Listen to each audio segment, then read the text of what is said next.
آپ سن رہے ہیں کتاب کہانی۔ آج پھر ہم آپ کے لیے ایک دلچسپ سفر کا آغاز کر رہے ہیں۔ ہماری یہ ویڈیو آپ کو ایسی جگہ کی معلومات فراہم کرے گی جو بہت حیرت انگیز اور انوکھی ہے۔ افریقہ کے بالکل بیچوں بیچ ایک ایسا ملک ہے جو اپنے اندر ایک گہرا اور المناک تضاد چھپائے ہوئے ہیں۔ یہ ایک ایسی سرزمین ہے جو قدرتی وسائل سے تو مالا مال ہے، لیکن یہاں کے لوگ دنیا کے غریب ترین لوگوں میں شمار ہوتے ہیں۔ یہ کہانی ہے وسطی افریقی جمہوریہ کی۔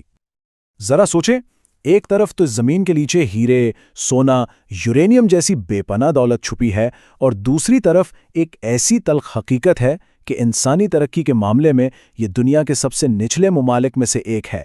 2017 میں تو یہاں فی کس آمدنی دنیا میں سب سے کم تھی، اور اسے دنیا کا سب سے غیر صحت مند ملک بھی مانا جاتا ہے۔ تو پھر سوال یہ اٹھتا ہے کہ آخر ایسا کیوں ہے؟ ایک ملک جس کے پاس اتنی دولت ہو، وہ زمین پر سب سے غریب اور غیر مستحکم ممالک میں سے ایک کیسے ہو سکتا ہے؟ چلیں اس گتھے کو سلجھانے کی کوشش کرتے ہیں۔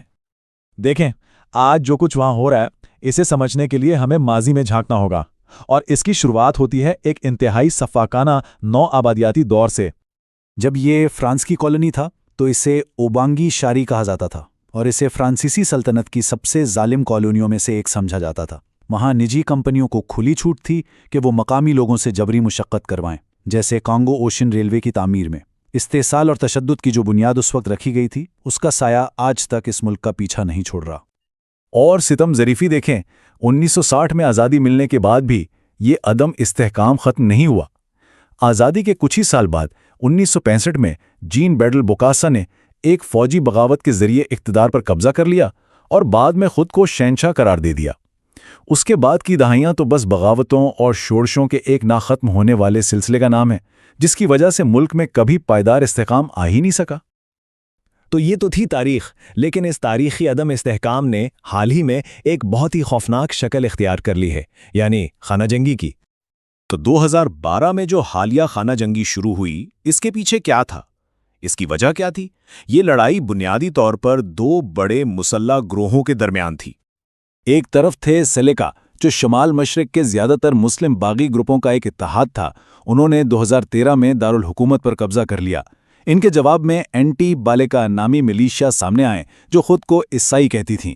انہوں نے مسلم شہریوں پر انتہائی وحشیانہ جوابی حملے کیے، اور بس یہیں سے اس لڑائی نے ایک بہت ہی خطرناک فرقہ وارانہ رنگ اختیار کر لیا۔ اس فرقہ وارانہ تشدد کی ہولناکی کا اندازہ صرف ایک عدد سے لگایا جا سکتا ہے: 417۔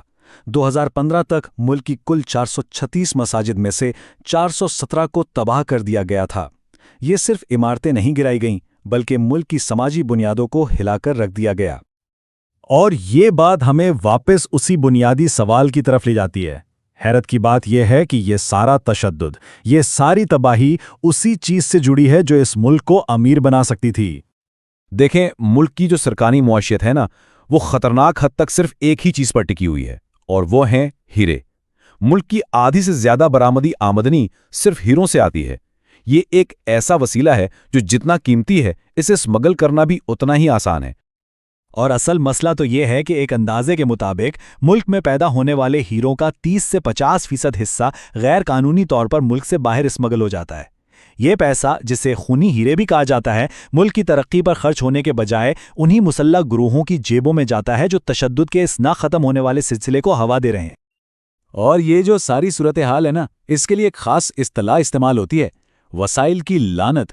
یہ ایک عجیب تضاد ہے، جہاں قدرتی وسائل سے مالا مال ممالک اکثر ان ممالک کے مقابلے میں کم ترقی کرتے ہیں اور زیادہ تنازعات کا شکار رہتے ہیں جن کے پاس وسائل کم ہوتے ہیں۔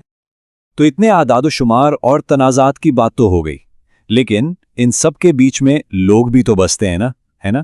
اور ان لوگوں کی کہانی، وہ کمال کی ہمت اور لچک کی کہانی ہے۔ یہاں 5.5 ملین سے زیادہ لوگ رہتے ہیں، جو 80 سے زیادہ مختلف نسلی گروہوں سے تعلق رکھتے ہیں۔ یہاں فرانسیسی اور سانگو جیسی زبانیں بولی جاتی ہیں۔ عیسائی، مسلم اور روایتی عقائد کا ایک خوبصورت امتزاج پایا جاتا ہے۔ سوچیں، 2014 سے یہ ملک عملی طور پر مسلح گروہوں میں بٹا ہوا ہے، لیکن ان تمام مشکلات کے باوجود یہ متنوع قوم آج بھی زندہ ہے اور قائم ہے۔ تو آخر میں سوال یہی رہ جاتا ہے کہ کوئی قوم اپنی سب سے بڑی دولت کو، جو اس کے لیے ایک لعنت بن چکی ہے، اسے ایک نعمت میں کیسے بدل سکتی ہے؟ اور وسطی افریقی جمہوریہ کا پورا مستقبل